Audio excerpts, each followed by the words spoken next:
journal. Juliette Kamdé. Bonjour et bienvenue à tous dans cette édition. Le ministère de l'Éducation examine des pistes pour des cours à distance en vue de maintenir en veille permanente les élèves qui sont à la maison depuis plusieurs semaines déjà. Un projet soutenu par la coordination des syndicats de l'éducation du Togo. La communauté catholique célèbre ce dimanche la miséricorde divine. Quel sens donne-t-on à cette fête en particulier en ces temps de confinement? La réponse dans ce journal. Coronavirus en Afrique, le continent atteint les 20 000 cas positifs de Covid-19 et franchit le seuil de 1000 décès.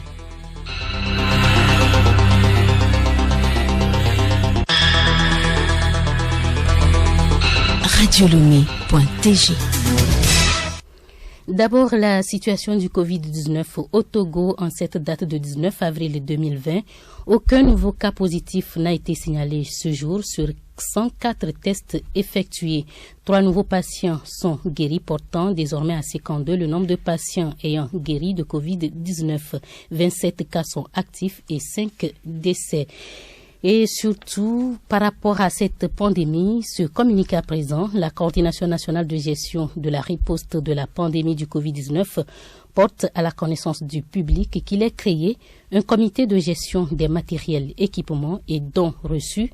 Dans ce cadre, ce comité est placé sous la responsabilité du ministre d'État Solitoki Esso. Depuis le début de cette pandémie, des citoyens se sont manifestés pour apporter leur contribution à la lutte contre ce fléau qui n'épargne aucun pays.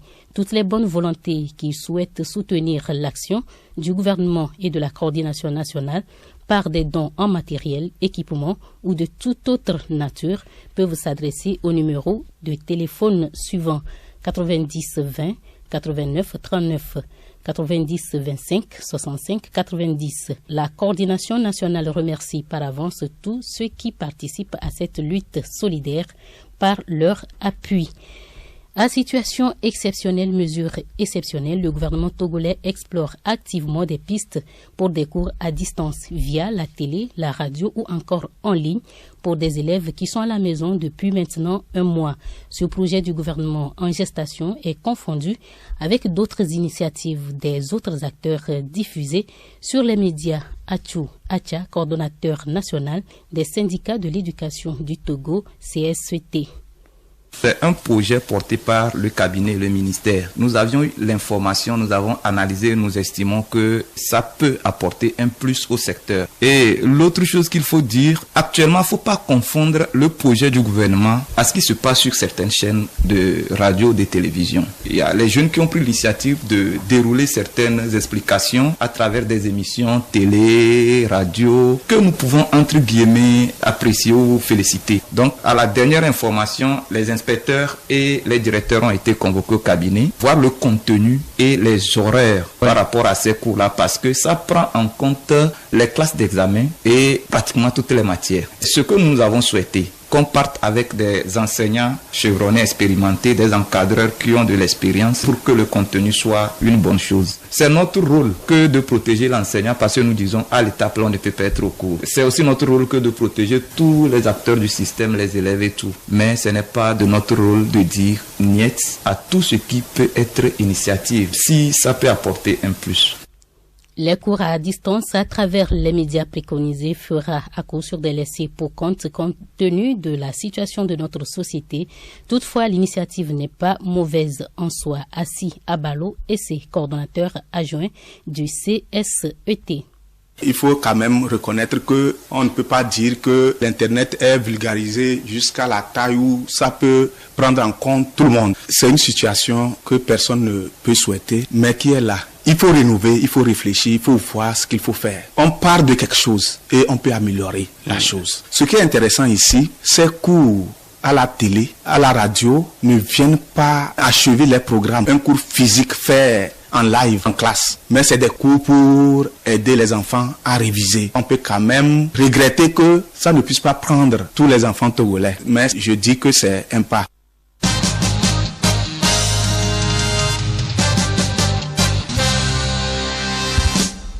La fête de la miséricorde est célébrée le premier dimanche après Pâques ou le deuxième dimanche de Pâques chez les catholiques. Appelée actuellement dimanche de la divine miséricorde, cette année, la fête marque le 20e anniversaire de son institution. Quelle est l'origine de cette fête, révérend Père Charles? C'est entre les deux guerres mondiales en Pologne, dans un couvent des Sœurs de Notre-Dame de la Miséricorde, que le Christ est apparu à une religieuse, Sœur Faustina Kowalska. À partir de cette apparition, il y a eu une longue démarche, une relation qui s'est tissée. Et au cours de cette relation, Jésus, appelé la Sœur Faustina, a propagé la miséricorde à toute l'humanité. Parce que avec la vie, nous menons les désobéissances, le refus de la parole de vivre selon le cœur de Dieu. Le Seigneur ne veut pas punir, mais il veut guérir, puisqu'il est miséricordieux. Alors, il dit à Faustina de propager cette miséricorde et de dire qu'il ne veut pas punir, mais guérir l'humanité. Guérir l'humanité comment? En l'amenant à se rapprocher davantage du Seigneur. Le Seigneur a précisé sa demande en demandant que le deuxième dimanche de Pâques soit consacré à la divine miséricorde. Cette célébration requiert au moins la présence de 2 personnes et est particulièrement adaptée dans un cadre familial, amical et de voisinage. Cependant, dans le respect des mesures imposées par le coronavirus, elle pourra être observée autrement. Père Charles. Le pape en l'an 2000 a institué cette fête pour que nous puissions aussi nous accorder à ça. Et c'est important pour nous, surtout en ces temps de pandémie, que la peur ne nous envahisse pas, mais plutôt que ce moment de confinement soit un moment de recueillement, un moment de remise en question, un moment de faire son examen de conscience pour dire qu'est-ce qui dans ma vie ne contribue pas à la volonté de Dieu. Qu'est-ce qui fait entorse à ma vie de chrétienne. C'est ainsi une invitation pour chacun de rentrer en elle-même pour faire cet examen, prendre des résolutions pratiques, concrètes, pas des résolutions faramineuses. J'ai une sœur que je ne salue pas. C'est des lieux où le Seigneur m'invite. Le journal Juliette Camdet. L'actualité internationale, l'Afrique comptait officiellement le samedi 18 avril 19 895 cas confirmés de coronavirus. Le seuil des 1000 décès liés au Covid-19 a par ailleurs été franchi. L'Égypte est le pays affichant le plus de malades avec 2844 cas, suivi de l'Afrique du Sud, le Maroc et l'Algérie. D'autres informations avec Emmanuel Améblamé. Ce dimanche, les électeurs maliens sont de nouveau appelés aux urnes pour renouveler leur assemblée. Le second tour des élections législatives se tient dans une ambiance particulière en pleine pandémie mondiale de coronavirus et alors que la crise sécuritaire continue au nord et au centre du pays. Il reste encore 125 députés à élire ce dimanche. C'est donc à l'issue des résultats que les blocs politiques se formeront et la page d'une Assemblée nationale qui devait être renouvelée depuis 2018 sera enfin tournée. Les concentrations de dioxyde d'azote produits principalement par les véhicules et les centrales thermiques ont chuté de 54% à Paris et d'environ 45% à Madrid, Milan et Rome pendant le confinement selon des cartes publiées en fin de semaine par l'Agence spéciale européenne. Occasion pour l'agence de sensibiliser la population sur l'importance de tirer les leçons de cette expérience et de tout faire pour que l'air reste aussi pur même après le confinement. Et puis en France, le gouvernement dévoilera son plan de déconfinement à la fin du mois d'avril. Sans attendre, le maire de Paris a présenté ses mesures pour accompagner l'après 11 mai. Dans le journal de ce dimanche, Anne Hidalgo promet des masques pour les 2 millions de Parisiens et un dépistage massif. L'autre enjeu, c'est la question des transports. Pour éviter que les Parisiens s'agglutinent dans le métro et limiter le recours à la voiture, Anne Hidalgo veut transformer plusieurs grandes artères en pistes cyclables sur les trajets des lignes 1, 4 et 13. Emmanuel, il faut dire que Paul McCartney Elton John, Billie Eilish, ils étaient tous réunis samedi soir par la magie du numérique pour un concert planétaire organisé par Lady Gaga. L'événement a été baptisé Un monde ensemble chez soi. Il est retransmis sur les télévisions du monde entier pour collecter des fonds pour la lutte contre le coronavirus. Lady Gaga a déjà contribué à lever des dizaines de millions de dollars contre le coronavirus, des fonds destinés à l'Organisation mondiale de la santé. La mégastar américaine a répondu à l'appel de l'association Global Citizen qui lutte contre la pauvreté. Lady Gaga a fait jouer son carnet d'adresses pour interpeller des dizaines de dirigeants de grandes entreprises qui ont mis la main à la poche.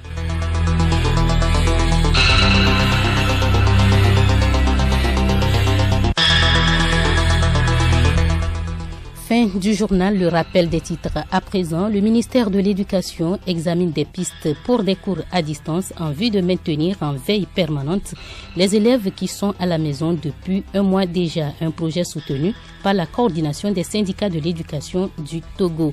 La communauté catholique célèbre ce dimanche la miséricorde divine. Quel sens doit-on donner à cette fête, surtout en ces moments de confinement? Vous avez suivi la réponse dans le journal avec le Père Charles. Et puis, coronavirus en Afrique, le continent atteint les 20 000 cas positifs de Covid-19 et franchit le seuil de 1000 décès. Sensibilisation coronavirus à présent, le lavage des mains est un geste banal, mais qui nous sauve de plusieurs maladies, surtout du coronavirus qui sévit actuellement. Rubrique sensibilisation coronavirus de ce dimanche, Alice Berthe Barandao.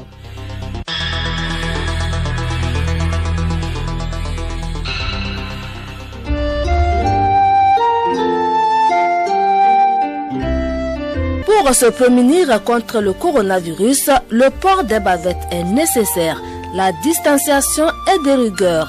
Les salutations et les embrassades sont interdites et le lavage régulier des mains est exigé.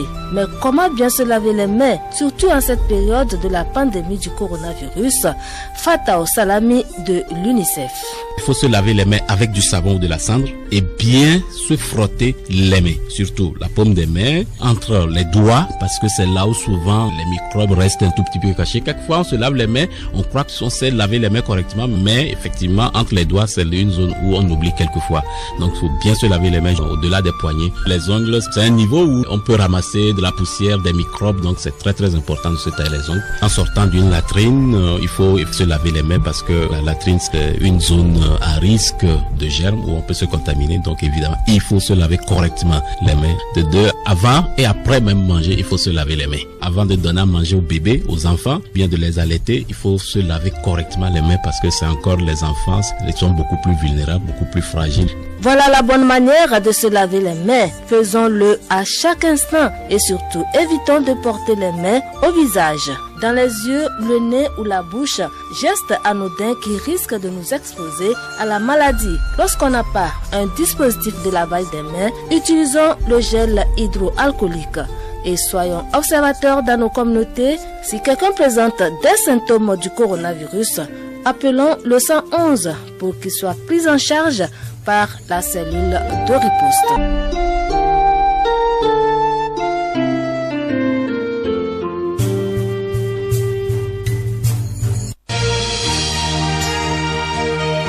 Radio Lomé, boîte postale 434, email radiolomé@radiolomé.tg. radiolomé.tg